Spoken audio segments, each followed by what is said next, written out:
c'est Mademoiselle Ando. Alors aujourd'hui j'ai envie de parler de quelque chose qui me tient... Je sais pas si ça me tient à cœur ou ça me touche encore. À mon avis c'est sensiblement pareil mais c'est pas exactement la même chose. Quelque chose qui me tient à cœur, c'est quelque chose qui est important pour moi. Quelque chose qui me touche encore. Bref. Et donc, gérer les grossesses des copines, des collègues, des sœurs, des nièces, bref, c'est pas un truc évident en fait. Je sais qu'avec le temps, j'apprends à gérer, mais ça me fait toujours un petit pincement au cœur quand je suis sur Facebook et j'apprends qu'une copine que j'ai pas vue depuis 15 ans a un joli petit bébé, ou qu'une copine qui s'est mariée il y a 6 mois, elle est tombée enceinte, comme une lettre à la poste. Et en fait, je me dis, je sais pas.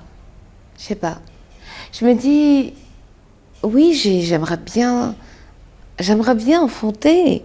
J'aimerais bien mettre au monde un enfant. J'aimerais bien être enceinte, accoucher, le sentir bouger en moi, accoucher, le voir grandir. Mais bon, pour l'instant, c'est pas trop à l'ordre du jour. Et donc, je me dis, quand je vois des femmes autour de moi, la première réaction, je pense que c'est humain, ça me fait chier. Je me dis, bordel de merde, elle a juste 2 ovaires comme moi, elle a un utérus comme moi, elle a comme moi 20% de chance de tomber enceinte à chaque cycle. Et bordel de merde, là, c'est comme une lettre à la poste. Pendant que toi, ça fait juste 15 ans que t'essayes. Puis après, je me dis, bon, écoute, chacun sa vie, chacun son chemin. Ton heure n'est pas encore venue, bon voilà, c'est comme ça. Et puis en plus, le truc c'est que les nanas qui sont enceintes, elles n'arrêtent pas de se plaindre. Ah, j'ai mal au dos, ah, j'ai la nausée, ah, j'ai des brûlures d'estomac, ah putain, je suis tellement pressée d'accoucher, ah, ça me fatigue. Vas-y, va te faire voir. Bref. Non, sérieusement, je pense que c'est quelque chose qu'il faut apprendre à gérer. Il y a quelques années encore, c'est quelque chose que j'avais vraiment beaucoup de mal à gérer. J'avais beaucoup de mal à faire face à ça. Je m'éloignais même de mes copines qui étaient enceintes. Et puis mes 2 petites sœurs sont tombées enceintes et ont eu toutes les 2 une fille. Et j'étais bien obligée de jouer la tati gentille. Tati Juliette, tata Juliette. C'est comme ça les filles. Donc voilà, je me dis, il y a 5 minutes ou même pas 30 secondes où il y a cette espèce de sentiment d'injustice là qui monte. Puis après, il faut juste dire, bon, l'endométriose, l'infertilité, c'est ton pétard.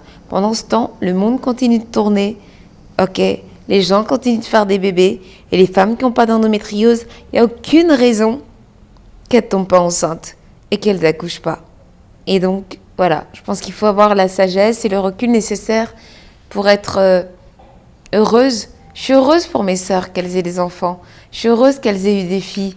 Même si évidemment, ça me fait toujours un petit pincement au cœur parce que je rêve de serrer contre moi un bébé. Je rêve de mettre au monde un enfant. Je rêve de l'élever, de lui transmettre ce que j'ai de plus beau avec mon conjoint. Mais bon, voilà, on a une endométriose sévère, on a des atteintes qui sont sévères. Et je pense que le plus important pour l'instant, c'est ça. C'est de gérer son état de santé, c'est de gérer son moral, c'est de gérer son mental, c'est de se faire entourer. Et le bébé, s'il vient, c'est bien. Et s'il vient pas, c'est bien aussi, non? Il n'y a pas que ça dans la vie.